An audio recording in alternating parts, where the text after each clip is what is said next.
U početku rata nije isto bilo biti Hrvat u Liščiću kao u Zadru, u Zagrebu i već u drugim krajevima.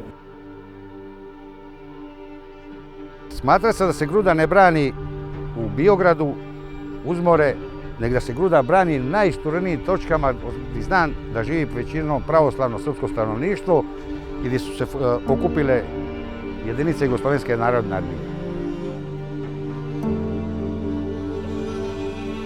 Biti Hrvat u Bjelovini nije bilo nimalo jednostavno ni lako.